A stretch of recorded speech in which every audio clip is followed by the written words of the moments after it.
Have you ever wondered about the power we allow others to have over us? The power to make us feel good or bad, valuable or like so much rubbish. I want to share a story with you, ostensibly written for children, but just as powerful for you and me, whatever age you are.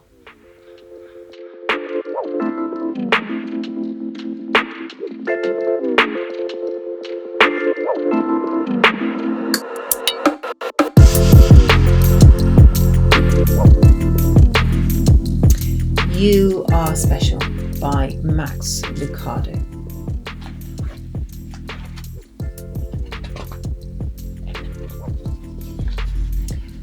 The Wemmicks were small wooden people.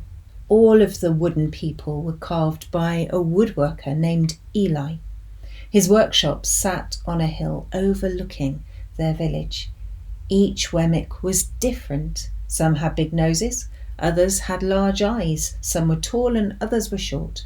Some wore hats, others wore coats, but all were made by the same carver and all lived in the village. And all day, every day, the Wemmicks did the same thing.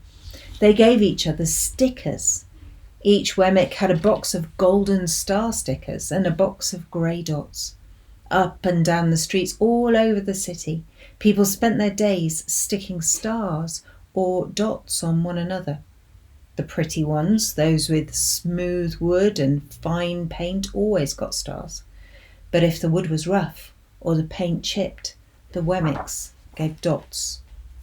The talented ones got stars too. Some could lift big sticks high above their heads or jump over tall boxes. Still others knew big words or could sing pretty songs.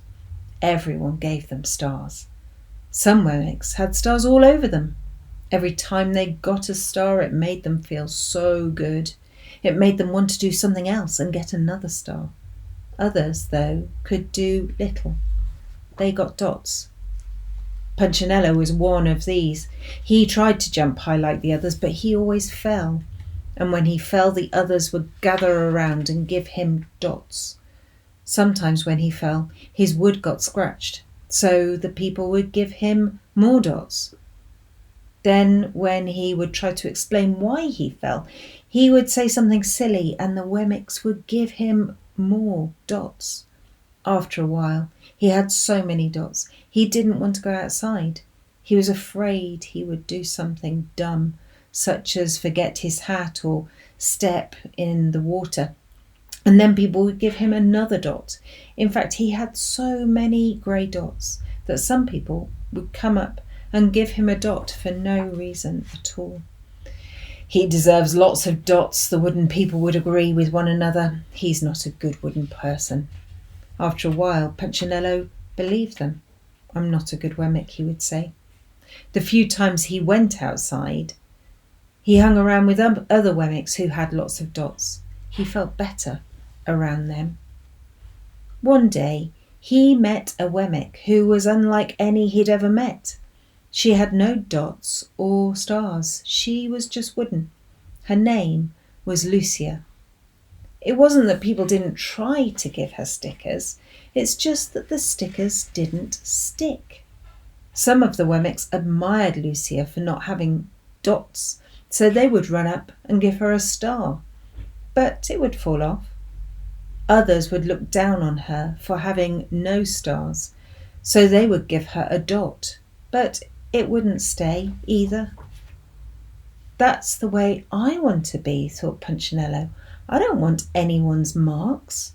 So he asked the stickerless Wemmick how she did it. It's easy, Lucia replied. Every day I go and see Eli. Eli? Yes, Eli, the wood carver. I sit in the workshop with him. Why? Why don't you find out for yourself? Go up the hill, he's there. And with that, the Wemmick who had no stickers turned and skipped away. But will he want to see me? Punchinello cried out. Lucia didn't hear him, so Punchinello went home.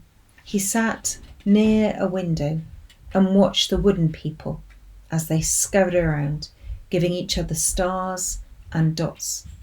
It's not right, he muttered to himself, and he decided to go and see Eli. He walked up the narrow path to the top of the hill and stepped into the big shop. His wooden eyes widened at the size of everything. The stool was as tall as he was. He stretched to his tiptoes to see the top of the workbench. A hammer was as long as his arm. Punchinello swallowed hard. I'm not staying here, and he turned to leave. Then he heard his name. Punchinello? The voice was deep and strong. Punchinello stopped.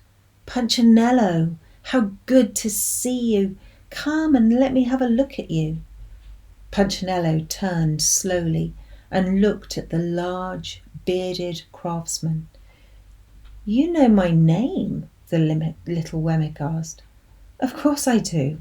I made you. Eli stooped down and picked him up and set him on the bench.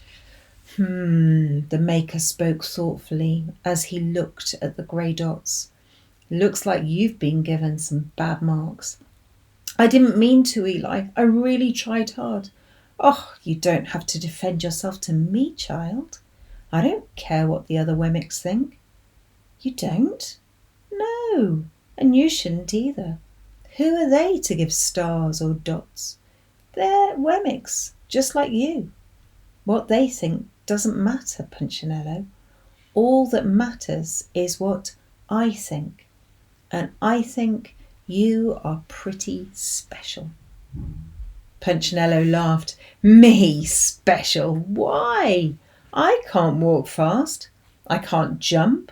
My paint is peeling. Why do I matter to you? Eli looked at Punchinello, put his hands on those small wooden shoulders, and spoke very slowly. Because you're mine. That's why you matter to me. Punchinello had never had anyone look at him like this, much less his maker. He didn't know what to say.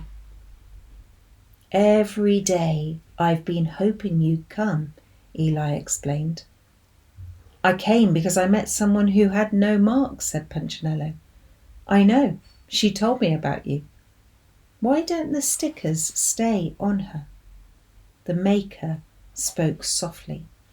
Because she has decided that what I think is more important than what they think. The stickers only stick if you let them. What? The stickers only stick if they matter to you. The more you trust my love, the less you care about their stickers. I'm not sure I understand. Eli smiled. You will, but it'll take time. You've got a lot of marks. For now, just come to see me every day and let me remind you how much I care. Eli lifted Punchinello off the bench and set him on the ground. Remember, Eli said as the Wemmick walked out of the door, you are special because I made you. And I don't make mistakes. Punchinello didn't stop, but in his heart he thought, I think he really means it. And when he did, a dot fell to the ground.